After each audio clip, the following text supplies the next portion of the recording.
constituencies they are addressing, what their values or priorities are, I've never been able to understand. So I won't even waste my time worrying about what the American media is writing about Mr. Obama's visit to India.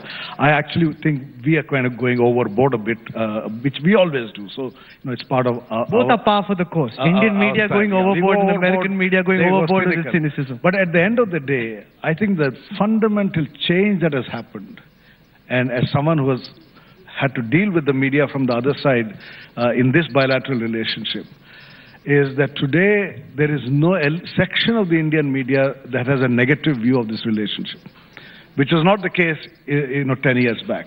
I mean, I had to fight a lot to get positive media coverage on the Bush visit in 2005. I don't think anybody in government right now is worried about doing that kind of a thing for this visit. Far from worried, they're actually hoping, Dr. Baru, that this visit turns out to be a big election campaign opportunity for Ram Madhav's party, and I'll explain to you why. I was traveling with Kiran Bedi's roadshow, and Mr. Madhav, you must respond to this. I heard one BJP worker tell a person standing on the ground, देखना दुनिया का सबसे शक्तिशाली आदमी तिरंगे को सलाम करेगा, ये है मेरा Modi. So you're actually hoping, Mr. Madhav, that this proves to be a good campaign opportunity in the Delhi elections also. If we have to decide the visits of international dignitaries, keeping in view our election schedules, you can never have any visit in India. Having said it, don't bring down this great visit that is happening to a very minor issue of linking it to a local election. Obama or no Obama, we are going to win the Delhi elections. Be clear.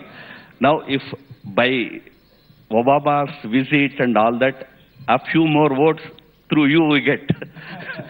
Most welcome. We take them in all good spirit. Thank you. But don't bring it down to that kind of a discussion. This visit is about, that's why I use the word a very defining visit. We are upgrading our relationship to a much higher level. We are going to, I think going by the reports, the governments are going to talk about various things. So I think let us not bring it down to elections. That was just said as an aside. One can also say this now that, probably to secure some NRI votes, Obama is doing this. Someone can say that. I want to come to that, Rubinder Sachdev. So far, the NRI community in the United States was always divided into a Bengali lobby, Gujarati lobby, Tamilian lobby, Brahmin lobby, Punjabi lobby. Has Prime Minister Modi been able to change that? We saw in New York for the first time, because of the efforts made by Ram Madhav and others in the party, an attempt made to bring the Indian NRI community together. How does the Indian in America, the Indian American, perceive this visit? And what is it that he's counting on? Oh, very much so. I mean, I would not say exactly, Bengali lobby or Punjabi or any, but yes, definitely cultural, affiliations. You have your organizations, community organizations have always been there, been very active. But yes, I think... And at loggerheads with each other. You're being very diplomatically correct. The reality is they've always been at loggerheads. So fair they gave Ram Madhav a very tough time. That's entrepreneurship. He knows that.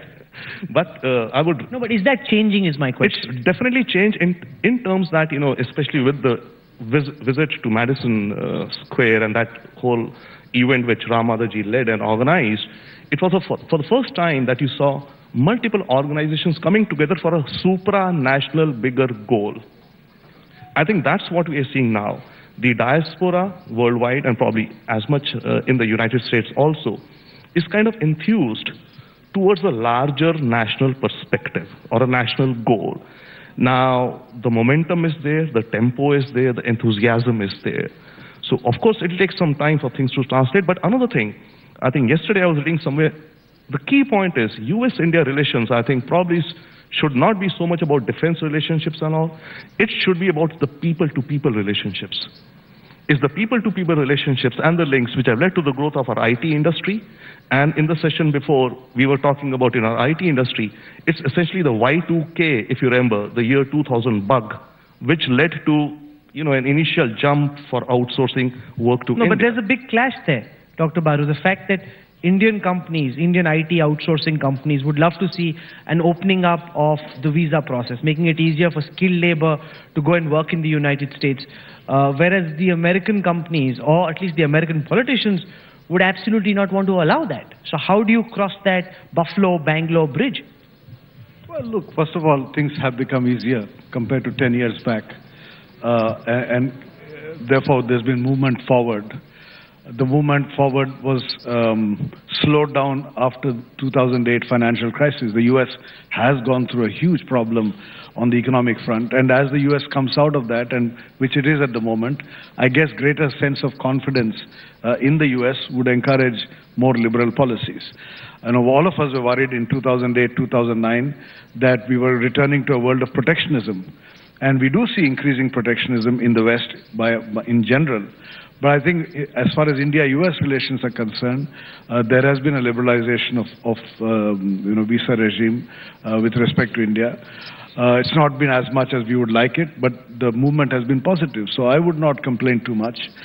As far as we are concerned, frankly, this is not something I would place as a high priority as an Indian. As an Indian, I would like to see Indian talent return to India. I would like to see Indian talent remain in India.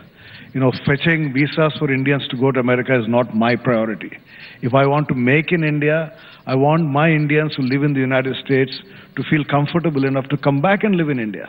And I want the best talent in this country to live here rather than seek visas to migrate from here. That's very important. So I don't see why we should be complaining too much. Mr. Ram Madhav, in New York, we heard a lot of these voices. Indian Americans saying they want to come back and live in India, make in India, help fulfill Prime Minister Modi's dream. Between September and now, not much has changed. There hasn't been too many months gone, but it's not as if those Indian Americans who promised to come back to India have actually done so. How do you translate the idea of them wanting to come back to India and make in India into a reality? Thank you that you have raised this issue.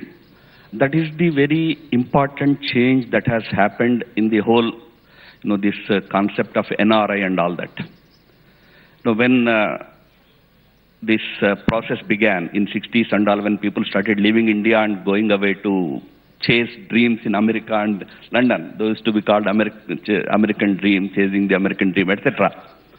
We used to have students who used to jocularly say that, these are all the breed who have become NRI today. They were actually RNIs. RNI meaning resident non-Indians. So they didn't like anything in India, so they wanted to go chasing a dream in America. They have become NRIs. That we used to say. From there, today, the transformation that you have just mentioned, that they are no longer RNIs. There are RNIs still in India, in some media and here and there I see them. Having said it, an NRI seriously today is chasing an Indian dream. He wants to see his motherland develop into a major power, a global power. That's what you see, whether it is in USA or it is in Australia or everywhere.